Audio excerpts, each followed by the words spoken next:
시청자 여러분, JTBC 뉴스룸을 시작하겠습니다. 국민의힘 한동훈 비대위원장이 이번 선거에서 지면 윤석열 정부는 뜻 한 번 펼치지 못하고 끝난다고 말했습니다. 이종섭 전 장관의 즉각 귀국, 황상무 수석의 사퇴, 이 요구들을 거두지 않은 상황인 만큼 이 문제들을 빨리 처리하지 않으면 선거가 위험해진다고 대통령실을 강하게 압박한 걸로 보입니다.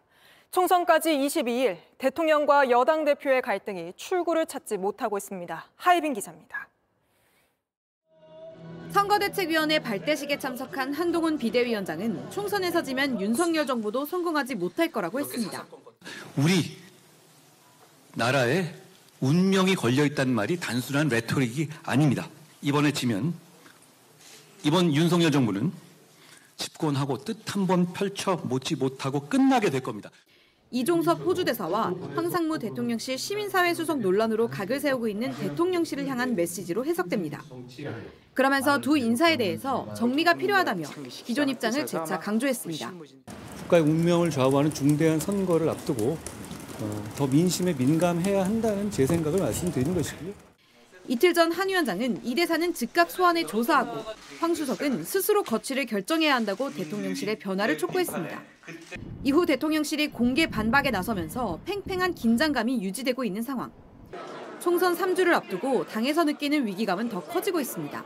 대통령실에서는 제대로 인식을, 민심의 따가움을 아직까지 인식을 못하시는 것 같아요. 대통령실에다가 현재 민심이 이렇다라는 것을 말씀을 드려야 돼요. 국민 눈높이를 따를 때가 아닌가 생각하는데 지금 선거가 20여일밖에 남지 않은 그 시점. 이런 가운데 황 수석은 오늘 오전 열린 국무회의의 모습을 드러내지 않았습니다.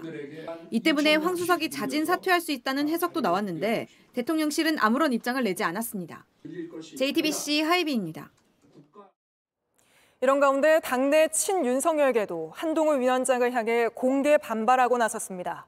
비례대표 공천을 문제 삼은 건데 한 위원장이 사천 프레임을 씌우려 한다 반박하자 바로 친윤계에서 누가 사천이라 그랬느냐 맞서는 모습까지 연출됐습니다. 계속해서 최승기 기자입니다.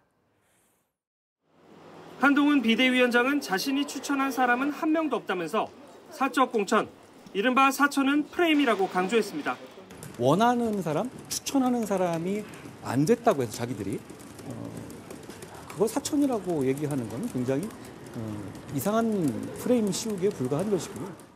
전날 친윤계 핵심인 이철규 의원이 비대위원 2명이 명단에 포함되고 당직자, 호남 인사들이 배제된 것을 공개 지적한 데 대해 반박한 걸로 풀이됩니다. 장동혁 사무총장도 친한 공천은 아니라고 주장했습니다. 특정 인사의 의견이 반영되지 않았다고 해서 그것을 친한 인사로 공천을 했다. 그렇게 표현하는 것은 저 개인적으로 납득하기 어렵습니다. 그러자 이 의원은 틀린 말 한 것 아니다라면서 누가 사천이라고 그랬느냐고 재반박했습니다. 원조 친윤으로 꼽히는 권성동 의원도 다 한동훈 비대위원장이 관리하는 당이라며 어느 정도 배려를 해주는 게 맞다고 지적했습니다. 위성정당 비례대표 순번을 놓고서도 이른바 친한계와 친윤계가 갈등을 빚는 상황이 연출된 겁니다. 국민의힘 당헌당규에는 당선권의 4분의 1 이상을 호남 등 취약지역 출신으로 배치하도록 되어 있습니다. 다만 위성정당인 국민의미래 강령에는 관련 내용이 없습니다. 호남에 출마한 후보 10명은 긴급 성명을 내고 재조정이 없다면 사퇴하겠다고 했고 윤석열 대통령의 측근으로 알려진 주기환 전 광주시당 위원장은 비례대표 순번에 반발하며 사퇴했습니다. 한편 유일준 국민의미래 공관위원장은 전날 후보자 발표 과정에서 정상인과 장애인이라는 표현을 쓴 데 대해 사과했습니다. JTBC 최승기입니다. 정권 심판론을 내세우고 있는 야권의 공세는 더욱 거세지고 있습니다. 윤석열 게이트다, 도주대사 당장 불러들여라, 일제히 목소리를 높였는데 민주당 이재명 대표는 박근혜 정권도 내쫓지 않았느냐 이런 말도 했습니다. 이 소식은 이희정 기자입니다. 더불어민주당은 이종섭 주 호주대사의 임명과 출국 논란을 윤석열 게이트로 규정했습니다. 소환전 귀국 반대는 이 사건이 우리 짓이다라는 고백입니다.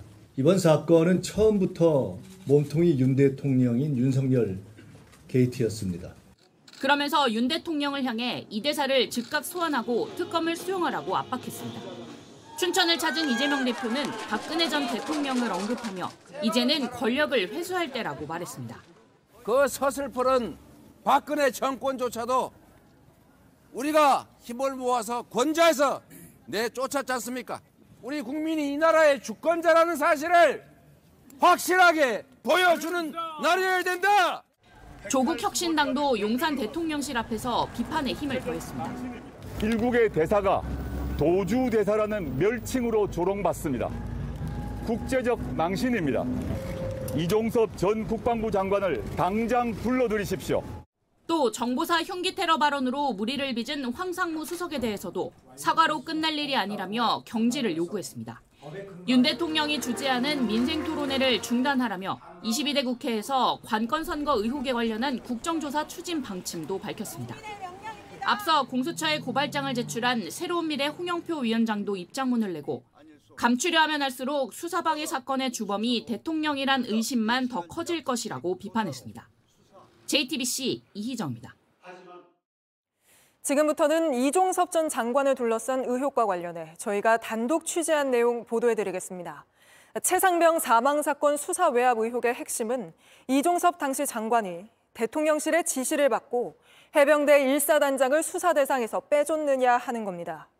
JTBC 취재 결과 이 전 장관이 경찰에 사건을 넘길 때 혐의자를 특정하지 말라고 지시했던 걸 들었다고 했던 해병대 고위 간부가 뒤늦게 검찰에 나가 진술을 번복한 걸로 확인됐습니다.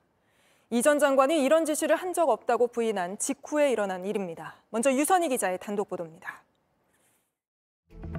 이종섭 전 국방부 장관은 수사 외압 의혹이 불거진 뒤 수사에서 누구를 빼라고 지시한 적 없다고 주장해왔습니다.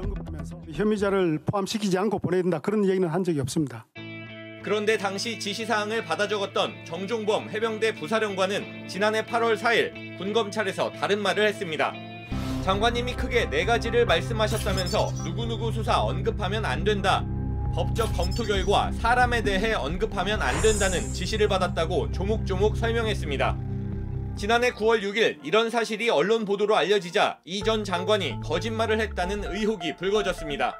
그리고 다음날 정 부사령관은 군검찰에 진술서를 보냈습니다. 혐의자에 대한 얘기는 이 전 장관이 아닌 법무관리관이 했다는 겁니다. 하루 뒤에는 군검찰에 직접 나와 이 전 장관이 누구누구 수사 언급이나 혐의자 특정이라는 워딩조차 한 적이 없다고 했습니다. 지시를 받고 닷새 뒤 진술한 내용을 한 달 넘게 놔뒀다가 언론에 의혹이 제기되자 곧바로 뒤집은 겁니다. 정 부사령관에게 당시 왜 진술을 번복했는지 물었지만 언론과 접촉은 금지라면서 답변을 거부했습니다. JTBC 유선입니다. 저희가 이렇게 진술을 뒤집은 해병대 부사령관의 업무 수첩을 구해 뜯어봤습니다. 실제로 수사 대상을 특정하지 말라는 메모가 있었는데 그 앞뒤에 깨알처럼 적혀있는 건 모두 이종섭 당시 장관의 지시였습니다. 그런데 유독 그 부분만 장관이 아닌 다른 사람의 말을 받아 적은 거였다고 진술을 뒤집은 겁니다. 계속해서 김지윤 기자의 단독 보도입니다. 정종범 해병대 부사령관이 직접 쓴 메모입니다. 장관 집무실 7월 31일 오후 2시 20분에서 25분이라고 적혀 있습니다. 이종섭 당시 국방부 장관이 김계환 해병대 사령관에게 전화로 최상병 사건 이첩 보류를 지시하고 2시간쯤 뒤입니다. 최종 정리는 법무가 한다. 수사는 결과가 나온 뒤에 언론에 알리라는 지시가 보입니다. 경찰 기소 이후라고도 적혀 있습니다. 기소는 경찰이 아닌 검찰이 하는 것으로 법무관리관의 말이라고 볼 수 없습니다. 아래엔 8월 9일과 물음표 3개가 보입니다.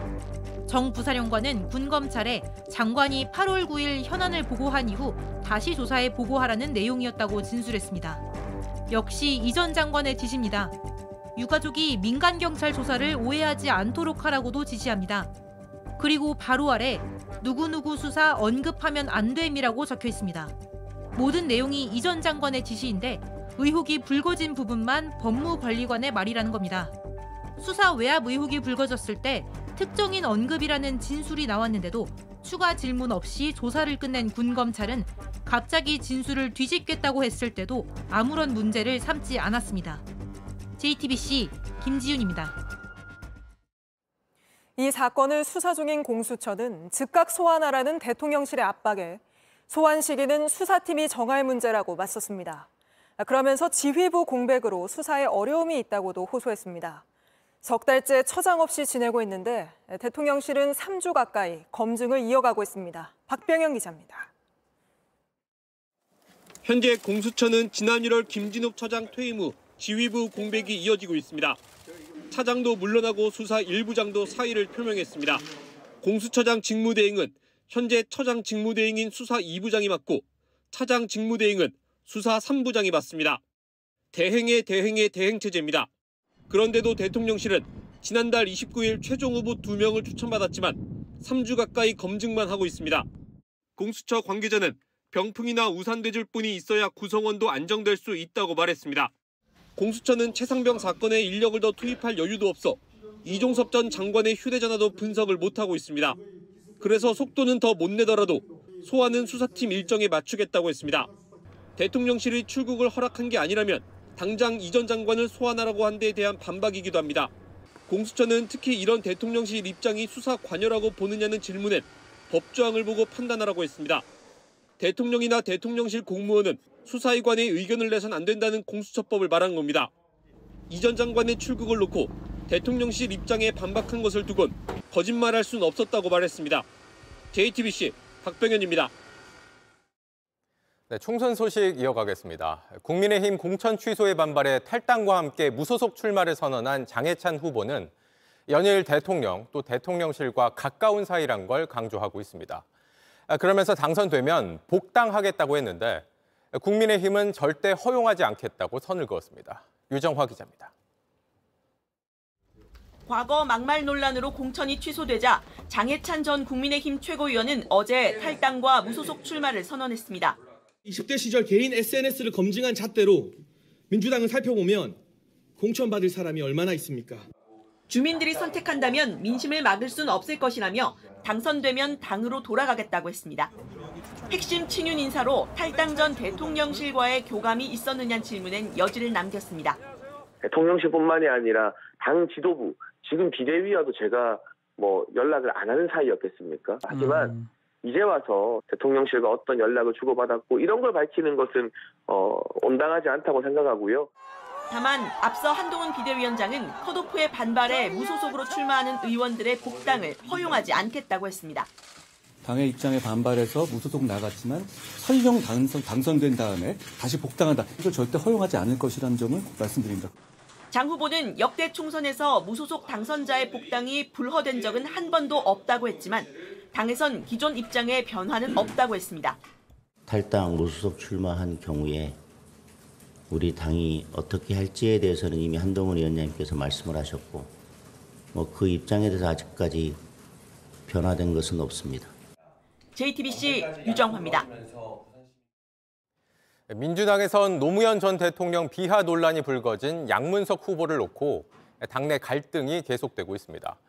김부겸 상임공동선대위원장이 양 후보에 대한 재검증을 요구했지만 당 지도부는 공천을 유지하겠다는 입장입니다. 박용진 의원은 재경선에서도 탈락했습니다. 최규진 기자입니다. 김부겸 전 총리는 양문석 후보의 막말 논란이 도를 넘은 것이라고 못 박았습니다. 전체 선거에 미칠 부정적 영향이 분명하다며 지도부가 정무적으로 판단해야 한다고 주장했습니다. 지난 16일 상임선대위원장으로 재검증 필요성을 공개 요청한 데 이어 다시 한번 결단을 촉구한 겁니다. 그렇게 극단적 언어를 써가면서 조롱하고 비아냥대고 모멸감을 줄 그런 정도의 표현을 하는 게 그게 정상적이지는 않죠. 하지만 당 지도부는 선을 긋는 분위기입니다. 친명계 한 의원은 양 후보 다음엔 김우영 후보 등 여러 사람으로 번질 문제라면서 과거 노무현 탄핵에 찬성하거나 문재인 대통령을 비판한 사람 등 누구도 자유롭지 않게 된다고 했습니다. 국민에게 판단을 맡기자던 이재명 대표는 오늘도 양 후보에 대한 언급을 피했습니다. 우리 민주당의 공천은 정말로 투명하고 훌륭한 인재들이 경쟁력 있는 후보들이 공정하게 선발되었다라는 점을 아시게 될 것입니다. 이런 가운데 조수진 변호사와 서울 강북을에서 재경선을 치른 박용진 의원은 경남 봉화마을을 찾아 지지를 호소했습니다. 이길 수 없는 경선에 뛰어든 제 심정도 이해 있습니다. 토론해야 합니다. 부당합니다.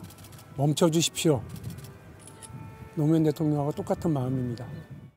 하지만 경선 결과 조 변호사가 또 승리하면서 박 의원은 끝내 의원 평가 하위 10% 감산의 벽을 넘지 못했습니다. JTBC 최규진입니다.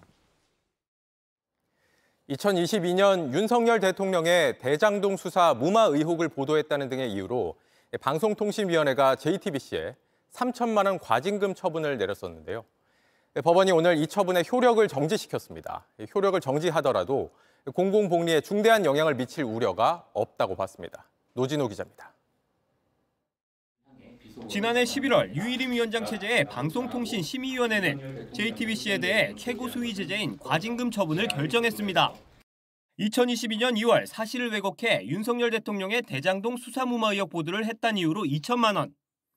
같은 해 3월엔 조작 의혹이 있는 뉴스타파의 김만배 신앙림 녹취록을 인용 보도했다는 이유로 1천만 원 등 총 3천만 원 과징금을 결정한 겁니다. 행정기관인 방송통신위원회는 방심위 결정을 넘겨받아 지난 1월 JTBC의 처분을 최종 통보했습니다. 하지만 법원은 오늘 방심위와 방통위 처분에 대해 본안 판결 선고일로부터 30일 되는 날까지 처분의 효력을 정지하라고 결정했습니다. 서울행정법원은 처분 효력을 정지하더라도 공공복리에 중대한 영향을 미칠 우려가 없다고 했습니다.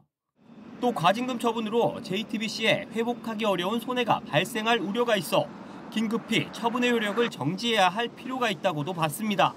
방통위는 검토를 거쳐 항고 여부를 결정할 예정입니다. 앞서 지난달 JTBC는 방통위의 해당 과징금 처분이 부당하다고 보고 집행정지 신청과 함께 행정소송을 제기했습니다. JTBC 노진호입니다. 4억 원대 연봉, 주 4.5일 근무, 또 서울과 1시간 40분 거리. 일부 지방의료원이 이런 조건으로 의사를 구한다고 공고를 냈지만 나서는 사람이 없다고 합니다. 정부와 의사단체 간 갈등이 계속되는 상황에서 지방의료원은 인력난이 갈수록 심각해지고 있습니다. 황예린 기자입니다. 충남 서산의료원의 채용 공고문입니다. 전국 의료원 가운데 최초로 주 4.5일 근무를 시행한다고 돼 있습니다. 연봉은 4억 2천 이상, 전담 자문 변호사, 머물집도 지원한다고 강조했습니다. 휴게 시간을 보장해주겠다. 의료 사고나 이런 거 있을 때 같이 도와드리겠다. 다른 데에 비해서 좀 더 이렇게 어필을 하는 거예요. 경북 김천의료원은 채용 공고글에 아예 서울까지 얼마나 걸리는지 안내해놨습니다. 지방에 있다 보니까 뭐 혹시나 뭐 거리상 뭐 부담을 느끼거나 이러실까봐 뭐 KTX 타면은 뭐 이 정도 거리밖에 안 된다라는 걸 어필을 좀 하려고. 지방의료원이 구인의 어려움을 겪자 홍보전에 발벗고 나선 겁니다. 지방에 있는 공공의료기관에는 의사를 구하기가 대단히 어렵습니다. 지방은 교육, 문화 여러 가지 정주 여건이 좋지 않아서 안 오고요. 최근엔 전공의 이탈로 수도권 의료원까지 의사를 구하기 쉽지 않은 상황입니다. 인턴 선생님이 계시는데 사직을 하셔가지고 당직이가 필요한 상황이어서 재공고 나가고 있습니다. 지금 연장 근무를 하고 있거든요. 당직이뿐만 아니라 연장 근무에 필요한 의사도 마찬가지 구한 거거든요. 정부는 공공의료원이 의사를 새로 뽑으면 월 최대 1,800만 원을 주겠다고 했지만 지원자는 소수에 불과해 의료 공백은 더 커지고 있습니다. JTBC 황예린입니다. 네, 조금 전 들어온 소식입니다. 국가대표 출신 전 야구 선수 오재원 씨가 마약 투약 혐의로 긴급 체포됐습니다. 바로 취재 기자 연결합니다. 자, 최현수 기자, 그럼 오재원 씨가 지금 경찰서에서 조사를 받고 있는 건가요? 네, 오재원 씨는 현재 체포돼 서울 강남경찰서에서 조사를 받고 있습니다. 마약을 투약한 혐의인데요. 오 씨는 지난 10일 이미 같은 혐의로 경찰 조사를 받은 것으로 알려졌습니다. 다만 그때는 간이시약 검사에서 음성이 나오면서 풀려났는데 며칠 만에 같은 혐의로 체포된 겁니다. 네, 풀려났는데 긴급 체포된 거 보면 뭔가 추가로 확인된 게 있는 겁니까? 지난 10일에 오재원 씨를 신고한 건 함께 있던 여성이었던 것으로 알려졌습니다. 오 씨는 당시 마약 투약 혐의를 강하게 부인한 것으로 알려졌는데요. 경찰은 그날은 일단 간이검사 결과를 토대로 오 씨를 돌려보냈지만 정밀 감식 결과를 기다리면서 마약 투약 단서를 추가로 잡은 것으로 알려졌습니다. 그 결과 오늘 오 씨에 대한 체포영장이 발부됐고 경찰이 오후에 오 씨를 체포해 조사하고 있습니다. 네, 알겠습니다. 여기까지 들어보겠습니다. 최연수 기자였습니다. 도쿄올림픽에서 양궁 3관왕을 차지한 안산 선수가 최근 일본을 테마로 한 음식점 사진을 올리며 매국노가 왜 이렇게 많냐고 해 논란이 됐죠. 업체 대표가 난데없이 매국노란 비난이 쏟아지고 있다, 억울함을 호소하면서 안산 선수, 경찰에 고소되기까지 했는데 결국 사흘 만에 사과했습니다. 조소희 기자입니다. 지난 16일 안산이 자신의 소셜미디어에 올린 게시물입니다. 한 음식점 간판 사진과 함께 한국의 매국노가 왜 이렇게 많냐고 썼습니다. 한자로 국제선 출발 일본행이라는 문구를 내건 이 가게는 광주광역시에 있는 한 일식당입니다. 안산이 글을 올린 후 해당 가게와 다른 지역 가맹점엔 친일파 같다는 비판이 쏟아졌습니다. 업체 대표가 직접 나서 해명하기도 했습니다. 순식간에서는 친일파의 후손이 되었으며 저를 비롯한 전주인들은 매국노, 죽었으면 좋겠다는 악플들을 받고 있습니다. 하지만 이 가게가 여행을 주제로 한 쇼핑몰 안에 있고 일본 테마거리로 조성돼 있다는 사실이 알려지며 비난이 과하다는 여론이 일었습니다. 한 자영업자 단체는 안산을 경찰에 고소하기도 했습니다. 논란이 커지자 안산은 사흘 만에 사과했습니다. 특정 매장이나 개인을 비하할 의도는 절대 아니었다면서 무심코 올린 게시물로 큰 실망과 피해를 드렸다고 밝혔습니다. 이어 국가를 대표하는 운동선수이자 공인으로서 무게감을 다시 한번 절감했다고 썼습니다. JTBC 조소입니다. 아시안컵에서 주장 손흥민 선수와 충돌해 비판을 받았던 이강인 선수가 조금 전 밝은 얼굴로 귀국했습니다. 곧바로 축구대표팀에 합류했는데 내일은 팬들에게 사과 메시지를 낼 예정입니다. 온누리 기자입니다.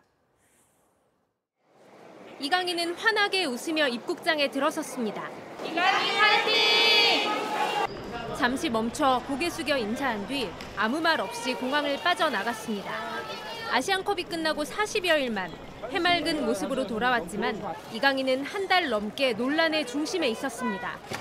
아시안컵 4강 요르단전 직전 탁구를 장시간 치면서 주장 손흥민과 갈등했고 물리적 충돌까지 빚어졌습니다. 오늘 공항엔 이강인이 입국할 때마다 늘 그랬듯 수많은 팬들이 모여들었습니다. 강인 선수가 좀 더 많은 깨달음을 얻고 선배들한테 좀 더 존경하는 마음을 갖고 경기에 임했으면 좋겠어요. 공항에서 곧바로 경기도 고양의 대표팀 숙소로 합류한 이강인은 아시안컵 이후 처음으로 손흥민을 비롯한 선수들과 만났습니다.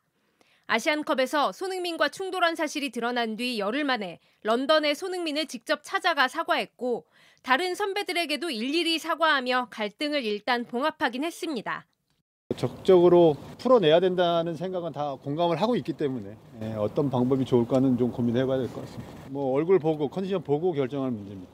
이강인은 내일 대표팀 훈련 직전 팬들을 향해 다시 한번 사과 메시지를 낼 계획입니다. 이틀 뒤 태국과 월드컵 예선전을 앞둔 황선홍 감독은 분위기를 수습하고 승리도 따내야 하는 숙제를 안았습니다. JTBC 온누리입니다. 서울 도심 호텔에서 새벽 5시에 호텔 직원이 마스터키로 여성 투숙객이 머무는 방문을 열고 들어가는 일이 있었습니다. 호텔 측은 직원이 착각한 거라고 설명했는데 경찰은 해당 직원을 입건하고 고의성이 있었는지 수사하고 있습니다. 김한수 기자입니다. 서울 명동에 있는 호텔입니다. 그런데 지난달 29일 새벽 미국 시민권자인 교포 A씨가 머물고 있는 호텔 방문이 갑자기 열렸습니다. 새벽 5시 10분경이었고요. 벨이 띵동 하더니 갑자기 문이 열리는 거예요. 호텔 직원인 60대 남성은 어디든 열 수 있는 마스터키를 썼습니다. 당시 A씨는 잠시 방에 들른 친구와 함께 있었습니다. 직원은 A씨 친구와 마주치자 곧바로 문을 닫고 나갔습니다. 호텔 방에 있는 전화기를 통해서 먼저 로비에 전화를 했어요. 누군가 제 방 안에 침입을 했다라고 했더니 그게 접니다 하는데 소름이 확 끼쳐가지고. A씨는 원래 지난달 29일까지 예약을 했습니다. 그러다 마음을 바꿔 하루 더 있기로 하고 지난달 27일 숙박을 연장했습니다. 호텔 측은 직원의 착각이라고 설명했습니다. 마감적으로 야근에 체크아웃 시킨 다음에 체크인 시켜놨는데 그걸 저희들은 잘못 보는 거예요. 체크아웃을 한 줄 알고 그럼 이제 계실 필요 없다 해서. A씨에게 일부 환불도 했다고 덧붙였습니다. 경찰은 주거침입 혐의로 해당 직원을 입건하고 고의성 여부를 조사하고 있습니다. JTBC 김한수입니다. 전국의 숙박업소를 돌면서 객실 안에 있는 컴퓨터 부품을 훔친 20대가 경찰에 붙잡혔습니다. 알고 보니 이 부품을 팔아서 마약을 산 걸로 드러났습니다. 권민재 기자입니다. 서울 중구의 한 숙박업소입니다. 계산대로 한 남성이 다가옵니다. 숙박비를 내고 열쇠를 받아갑니다. 평범한 투숙객과 다르지 않습니다. 그런데 1시간 만에 짐을 챙겨 객실을 나갑니다. 계단 앞에 있는 직원을 의식한 듯 다시 들어갔다가 문 밖으로 나옵니다. 20대 남성 A씨는 객실 안에 있는 고가의 컴퓨터 그래픽 카드를 노렸습니다. 서울과 부산 등 전국의 모텔을 돌며 이렇게 훔쳐간 게 1,000만 원어치에 달합니다. 그런데 경찰이 A씨의 가방 안에서 플라스틱 상자를 발견했습니다. 주사기가 무더기로 나왔고 미리 나눠 담은 필로폰 1g이 들어있었습니다. A씨는 부품을 훔쳐 중고거래로 돈을 벌었고 그 돈으로 마약을 샀다고 진술했습니다. 마약은 텔레그램에서 던지기 수법을 통해 구했다고도 했습니다. A씨는 간이시약 검사에서도 마약류 양성 판정을 받았습니다. A씨는 절도죄로 징역을 살다가 지난해 11월 출소했는데 지난 2월부터 또 범행을 저지른 것으로 조사됐습니다. 경찰은 A씨를 검찰로 넘기고 마약을 누구에게 샀는지 수사하고 있습니다. JTBC 권민재입니다. 한 남성이 아무도 안 보고 있다고 생각했는지 술을 마시고 나와 바로 운전대를 잡았는데 이 남성이 가게에서 나올 때부터 쭉 지켜본 사람이 있었습니다. 방범용 CCTV로 다 보고 있던 건데 이승환 기자가 취재했습니다. 가게에서 나오는 남성. 주춤주춤 걷는 것만 봐도 꽤 취한 모습입니다. 이 모습을 지켜보는 사람이 있었습니다. 동선을 따라갔죠. 아, 대리를 부를 수도 있겠다. 그러면서 이걸 모르는 남성은 차 주변에서 서성거리더니 기어코 차를 몰기 시작합니다. 차량 번호, 차량 색깔, 차종 메모해놨죠. 출발하길래 바로 신고한 거죠. 자세한 정보가 있어 출동한 경찰은 금방 문제의 차를 발견했습니다. 보니까 바로 순찰차 앞에 그 차량이 있는 거예요. 그래서 아, 그 차가 맞다. 그랬더니 바로 추격이 들어간 거죠. 정차 명령도 무시하고 달리다 근처 아파트 단지 안으로 쏙 들어갑니다. 추격을 피하려 빙빙 돌지만 곧 막다른 길에 다다릅니다. 차에서 내린 남성, 일단 뛰는데 얼마 못 갔습니다. 왜 도망가요? 붙잡힌 남성의 혈중 알코올 농도는 면허 취소 수준 만취 상태였습니다.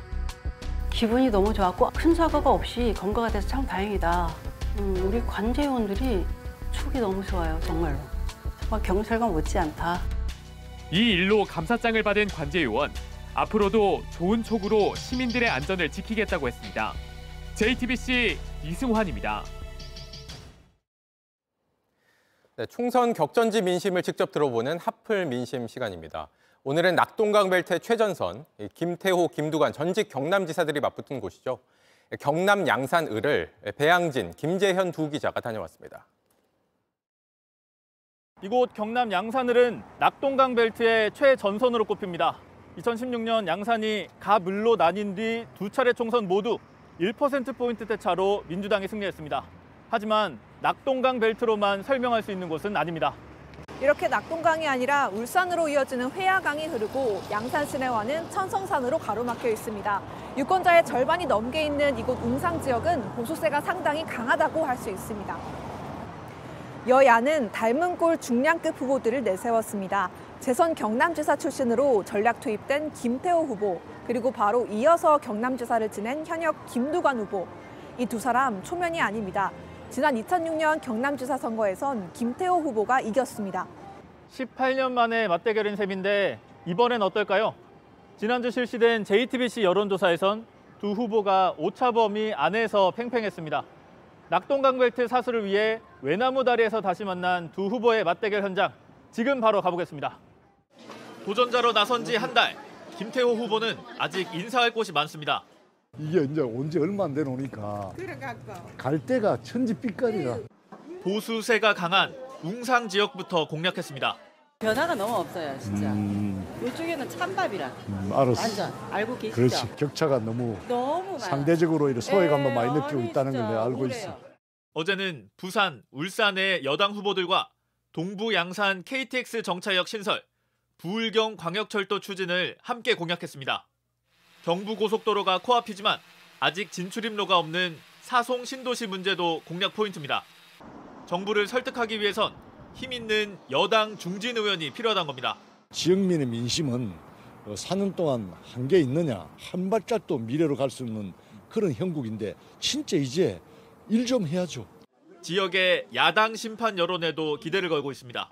여소야대가 너무 차이가 많다 보니까 지금쯤은 바꿨으면 좋겠어. 양산을은 낙동강벨트 민주당 최후의 보루입니다. 이곳이 무너지면 부울경 전체가 붉게 물든다는 위기의식을 갖고 있습니다. 사적생활 각오로 임하고 있고요. 끝날 때까지 안심할 수 없는 직이라서 정말 한 사람이라도 더 만나고 또 열심히 하신 게 최고입니다. 또 승리하겠습니다. 아이고, 고맙습니다. 화이팅! 화이팅! 엄지척 한번 볼까요? 현역 김두관 후보는 4년간의 의정 성과를 강조합니다. 교통이 불편한 웅상을 부산, 울산과 있는 도시철도 웅상선을 예비 타당성 조사 단계까지 이끌어왔다는 겁니다. 25년 수건 사업이었던 웅산광역철도를 거의 마무리 단계에 있고 그 일을 제가 했기 때문에 결자 해지 차원에서 저를 더 신뢰하고 선택해 주시리라 확신합니다. 당선되면 국회 기재위원장이나 국토위원장을 맡아 사업을 마무리하고 인근 신도시도 조성하겠다는 계획입니다. 정권 견제 여론도 파고듭니다. 이 나라입니까 솔직히? 이거 진짜 서민들이 얼마나 지금 고통 많이 받고 있습니까? 가게 문 닫았고 있다니까 지금. 하플 민심팀은 두 후보에게 공통 질문을 건넸습니다. 바로 예산을 동원할 수 있는 능력, 정치력을 통해서 뭔가 새로운 변화를 첫 단추를 깰 수 있는 그 변화의 능력이 제 한 공약이 그냥 숟가락을 얻는 셈인 건데 KTX 정차역과 광역철도가 한성체계를 갖추겠다는. JTBC 배양진, 김재현입니다.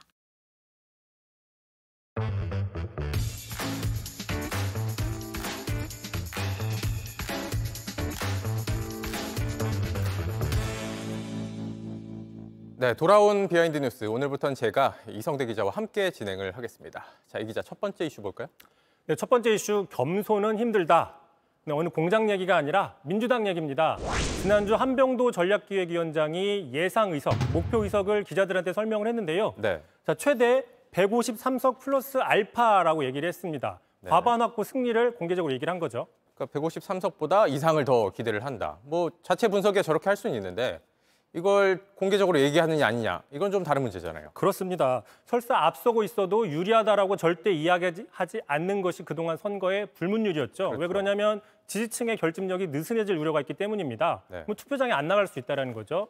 자, 그래서 상당히 이례적이다, 섣부르다 이런 언론 분석도 나왔어요. 그래서 저도 알아보니까 왜 이런 분석들을 공개적으로 했는지에 대해서 당에서도 좀 의아하다라는 반응들이 나왔거든요. 네. 자, 그러자 오늘 일제히 겸손 모드로 바뀌었습니다. 자, 김민석 종합상황실장은 153석은 최대 희망을 얘기한 것이고 지금은 일당 확보도 매우 힘겨운 바둑으로 치면 반집 싸움이다라고 얘기를 했고요. 네. 자, 김부겸 선대위원장도 치열한 개가바둑, 바둑 얘기가 많네요. 자, 지금 집수를 계산하고 있는데 아직은 우리가 조금 부족하다라고 얘기를 했고요. 자, 이재명 대표도 오늘 춘천에서 일당이 목표지만 굳이 욕심을 낸다면 151석이다. 절반보다 딱 한 석만 더 달라 이렇게 읍소를 했습니다. 네, 플러스 알파가 아니다, 최대치다 뭐 이런 얘기가 됐군요. 뭐 이재명 대표는 이런 얘기도 했다면서요. 국민의힘이 170석을 언급하는데 이게 정말 현실이 될 수도 있다. 이건 약간 위기론 같은데 이건 어디서 나온 숫자입니까? 네, 그렇습니다. 국민의힘에서는 공식적으로 예상 의석수를 언급하지는 않고 있습니다. 다만 지난 후반이었죠. 민주당의 공천 갈등이 극에 달하면서 국민의힘이 170석 정도도 얻을 수 있다, 이런 정치 패널의 분석이 나온 적이 있습니다. 네. 아무래도 이재명 대표는 이걸 언급한 걸로 분석이 되고 있고요. 다만 한동훈 위원장 오늘 민주당은 벌써 승리의 폭죽을 터뜨리면서 자신들을 조롱하고 있다, 이렇게 낮게 역시 지지를 호소를 하고 있습니다. 네, 그런가 하면은 또 민주당 입장에서 신경 쓰이는 게 조국 혁신당인데 비례대표 의석수를 놓고 지금 경쟁하는 사이가 됐죠? 그렇습니다. 양측이 어쨌든 간에 경쟁자임을 보여주는 아주 명확한 상징적인 장면을 하나 가져왔는데요. 네. 자, 어제였습니다. 박지원 지금 민주당 전남 후보가 조국혁신당의 조국 대표와 유튜브에 출연했는데 이런 얘기를 했어요. 자신이 조국혁신당의 명예당원을 할 수 있다. 물론 농담이겠죠. 그러나 이제 엄연히 다른 정당이라서 당내에서는 부적절하다는 지적이 나왔습니다. 네, 민주당 후보인데? 민주당 후보가 다른 당 명예회 저희가 JTBC 회사인데 다른 회사의 명예회원이 될 수는 없지 않습니까? 네. 자, 이재명 대표도 그래서 비판을 했습니다. 들어보시죠. 우리 민주당의 이번 국회의원 후보께서 조국혁신당의 명예당원을 하겠다고 더불어민주당의 후보들이라면 더불어민주연합의 명예당원을 하셔야지. 맞습니다. 설마 그 조국혁신당의 명예당원 얘기를 했을까 싶은 생각이 들긴 합니다. 시간 늙어서 그렇습니다. 네, 저렇게 얘기를 했군요. 좀 마지막에 들렸던 얘기는 조금 과했던 것 같습니다. 다음 이슈 볼까요? 네, 두 번째 이슈입니다. 환승 정치. 자, 요새 그 환승연애가 논란이 되고 있는데 정치권에서도 갈아타기가 유행입니다. 네. 자, 국민의힘의 대표적인 친윤석열계, 찐윤으로 불리죠. 장해찬, 이용 후보의 그 다른 행보가 눈길을 끌고 있는 겁니다. 네, 두 사람 모두 대통령과 가깝다. 이런 걸 계속 내세웠던 사람들이잖아요.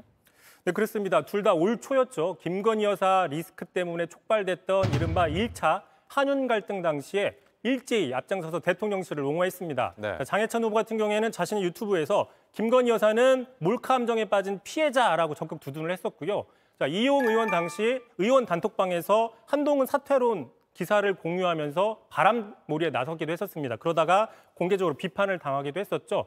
자, 그런데 지금은 좀 행보가 달라졌어요. 장해찬 후보는 아까 보신 것처럼 어제 국민의힘을 탈당하고 무소속 출마를 했습니다. 이른바 환승 공천을 한 거죠. 네. 국민의힘과 경쟁이 불가피하다 보니까 어제 그 무소속 출마를 하기 전에는 자신의 페이스북에서 한 위원장과 같이 찍었던 사진들을 다 삭제하기도 했습니다. 네. 각을 세우고 있는 거죠. 반면에 이용 후보는 이준석 대사의 즉시 귀국과 황상무 수석의 거취 결정에 대해서 한동훈 위원장과 적극적으로 같은 행보를 보고 있습니다. 자, 아무래도 하남시에 출마한 수도권 출마자라다 보니까 대통령실보다는 민심을 더 반영해야 되고 그러다 보니까 한동훈 체제로 환승한 게 아니냐 이런 분석이 나옵니다. 네. 들어보시죠. 뭐 한동훈 비대위원장님께서 그렇게 얘기했다는 것은 예. 그만큼 이 총선에 대한 이 간절함이 있다고 저는 봐요. 예. 아 그러면 대통령실에서도 이종석 호주 대사 즉각 귀국시키는 게 맞다? 저는 그렇게 생각합니다. 네, 그러니까 한 사람은 공천이 취소가 됐고 한 사람은 공천이 유지가 된 상태에서 좀 대통령을 대하는 태도가 달라졌다. 뭐 이런 얘기가 되겠네요. 여기까지 준비를 했죠? 네, 이성대 기자였습니다. 네, 다음 소식입니다. 정부가 물가 안정을 내세우며 연일 식품업계를 압박하고 있습니다. 정부 요구가 잇따르자 결국 CJ제일제당이 밀가루 가격을 내렸는데 이번엔 설탕 물가를 겨냥해 공정위가 업체들을 상대로 현장 조사에 나섰습니다. 이상화 기자입니다. 공정거래위원회가 오늘 CJ제일제당과 삼양사, 대한제당 등 국내 제당 3사를 현장 조사했습니다. 시장 점유율이 큰 세 곳이 가격을 단합해 설탕값을 과도하게 올렸는지 보기 위해서입니다. 국내 설탕 물가는 1년 전보다 20% 올랐는데 지난달 가공식품 70여 개 가운데 두 번째로 높은 상승률입니다. 공정위 관계자는 연초 업무 계획에 있던 계획된 조사였다고 설명했습니다. 업계에선 범정부 차원의 물가 잡기 움직임과 무관치 않다는 평가가 나옵니다. 특히 윤석열 대통령이 직접 마트를 찾아 민생경제 점검회의를 주관한 바로 다음 날 이뤄진 조치라 더욱 주목받았습니다. 과도한 가격 인상, 담합과 같은 시장 교란 행위와 불공정 행위로 폭리를 취하는 경우가 있다면 이에 대해서는 엄정하게 대응하겠습니다. 정부도 어제 원가 하락이 반영되도록 업계와 소통하겠다고 했는데 이런 분위기는 다른 품목으로도 확산하고 있습니다. 실제 정부가 원가가 내렸는데 소비자 가격이 오른 밀가루를 언급했는데 22년 고점 대비 절반가량 하락했으나 밀가루, 식용유 등 식품 가격에 제대로 반영되지 않아 고물가를 유발한다는 지적이 있습니다. CJ제일제당은 오늘 밀가루 제품 가격을 평균 6.6% 내렸습니다. 다만 인건비 등 다른 원가 인상 요인이 적지 않은 상황에서 인위적인 가격 통제가 길어질 경우 특정 시점에 폭발적으로 값이 뛰는 풍선 효과로 이어질 가능성도 우려됩니다. JTBC 이상화입니다. 정부는 또 문재인 정부에서 추진했던 부동산 공시가격 현실화 계획을 폐기하겠다고 발표했습니다. 세금 부담을 덜어주겠다는 취지지만 부작용에 대한 우려도 나옵니다. 공다솜 기자가 취재했습니다. 서울 반포동 역세권의 대단지 아파트입니다. 전용 면적 84제곱미터 아파트의 거래 가격과 공시가를 비교하면 10억 넘게 차이 납니다. 공시가는 시세의 현실화율을 반영해 구하는데 보유세와 건보료 등 각종 행정제도의 기준이 됩니다. 이전 정부가 두 지표 간 격차를 줄이기 위해 2035년을 목표로 현실화율을 90%까지 올리기로 했지만 정부는 오늘 이런 계획을 3년여 만에 폐기한다고 밝혔습니다. 공시가격 현실화 계획을 시행을 했는데 곳곳에서 엄청난 부작용이 드러나고 국민들의 고통만 커졌습니다.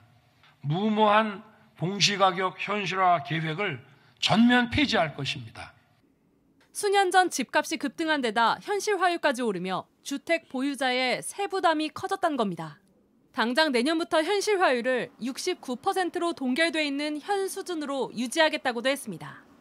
시민들 사이에선 혼란스럽다는 반응이 나옵니다. 또 이제 어떻게 될지 모르죠. 또 정권이 바뀌면 또 어떤 변수가 생길지는 모르겠어요. 그 부담은 항상 안고 사는 거예요. 이쪽 사는 사람들은.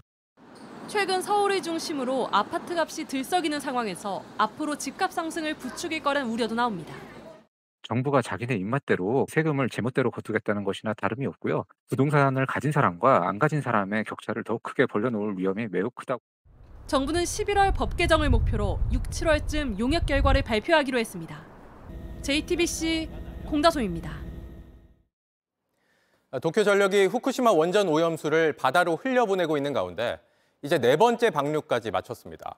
그런데 최근 조사에서 해결료 잔해가 녹아내린 것 같은 고드름이 포착돼 우려가 커지고 있습니다. 도쿄에서 김현애 특파원입니다. 녹아내린 듯 고드름처럼 엉켜있는 모습이 한눈에 들어옵니다.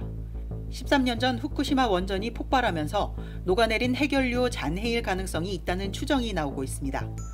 도쿄전력은 최근 소형 드론과 뱀처럼 기다란 모양의 로봇 등을 이용해 원전 1호기 내부 촬영에 들어갔습니다. 데브리로 불리는 핵 연료 잔해를 파악하기 위해서입니다. 드론은 원자로 경납 용기 안쪽, 핵연료가 들어있는 압력 용기 아랫부분 촬영에 성공했습니다. 도쿄전력은 조사 결과 핵 분열 반응을 억제하는 억제봉 관련 기기가 떨어져 나와 여기에 덩어리진 형태의 물질이 붙어 있었다고 밝혔습니다.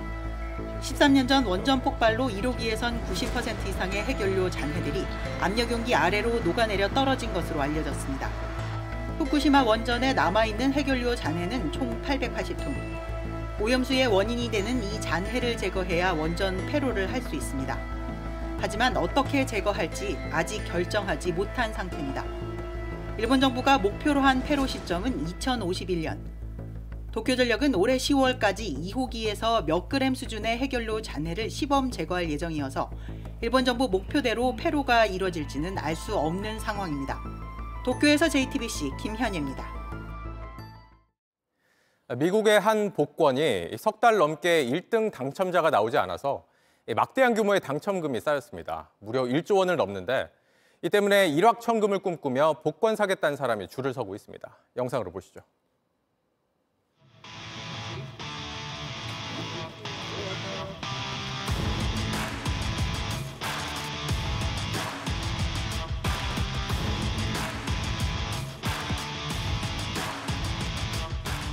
Now, Nomad saw six summers. Tuesday's jackpot could be $875 million.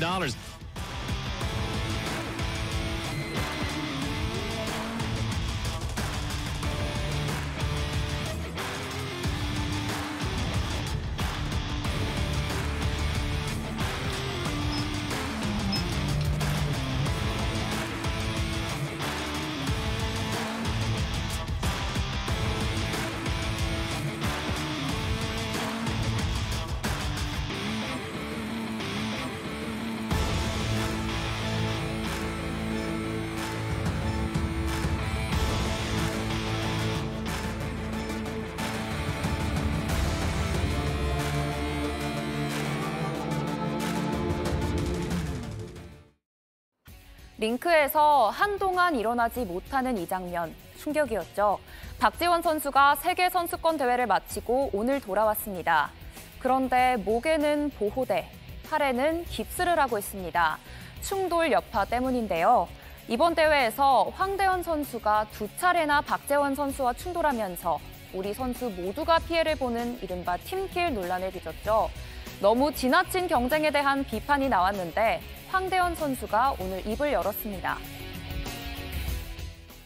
지원이 형이어서 되게 마음도 안 좋고 좀 죄송하다는 생각이 들고요. 서로 경쟁을 하다가 발생한 거기 때문에. 고의성은 없었다고 설명했는데요. 박지원 선수와 따로 얘기를 나눴냐는 질문엔 침묵으로 답했습니다. 박지원 선수는 어떤 반응이었을까요? 지금은 제가 드릴 수 있는 말씀이 없을 것 같습니다. 다시 시끄러워진 쇼트트랙에 잇따른 충돌. 일단 두 선수 간의 대화가 필요해 보이네요. 이강인 선수가 축구대표팀에 합류하면서 자연스럽게 눈길은 손흥민 선수에게 쏠리고 있죠. 이강인이 사과하고 손흥민이 수용하긴 했지만 그 이후 대표팀에선 첫 만남이기 때문입니다. 상처받았던 손흥민의 리더십이 회복될지도 관심이 가는데요. 이렇게 내분을 겪었어도 여전히 손흥민의 이름은 영국 언론에서 호명됩니다. 오늘 세계 최고의 축구 선수 15명을 뽑았는데 손흥민이 12위에 올랐습니다. 아시아 선수 중에선 유일하고요. 13위인 호날두보다 한 계단 높은 순위입니다.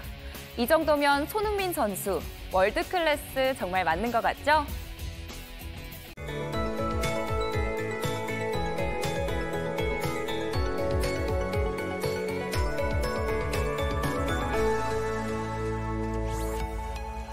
오늘은 종일 먹구름이 가득했습니다. 현재는 비나 눈이 소강 상태를 보이는 곳이 많은데요. 그 밖의 지역도 밤까지 눈비가 이어지다가 차차 그치겠습니다. 다만 대설특보가 내려진 강원도는 오늘 밤부터 내일 새벽 사이에 가장 집중되겠는데요. 시간당 1에서 3cm 안팎의 강한 눈이 쏟아지겠습니다. 강원 산지와 동해안을 중심으로는 내일 오후까지도 비나 눈이 이어지겠습니다. 특히 강원 북부 산지에는 20cm가 넘는 폭설이 예상됩니다. 오늘 많은 눈이 예보된 강원도는 건조함이 점차 해소됐지만 영남과 일부 충북 지역에는 여전히 건조주의보가 유지되고 있고요. 해안가를 중심으로는 강풍주의보도 내려졌습니다. 안전사고에 유의하시기 바랍니다. 내일 하늘은 차차 맑아지겠고요. 공기질도 무난하겠습니다. 다만 비구름 뒤로 막바지 꽃샘추위가 찾아오면서 내일 아침부터는 다시 쌀쌀해지겠습니다. 내륙을 중심으로 영도선으로 출발하겠고요. 찬바람이 더해져 더 춥게 느껴지겠습니다. 낮 기온도 크게 오르지 않으면서 대부분 10도 안팎에 머물겠습니다. 이번 눈비가 그친 뒤에도 당분간 비 소식이 잦겠습니다. 날씨였습니다. 뉴스룸 저희가 준비한 소식은 여기까지입니다.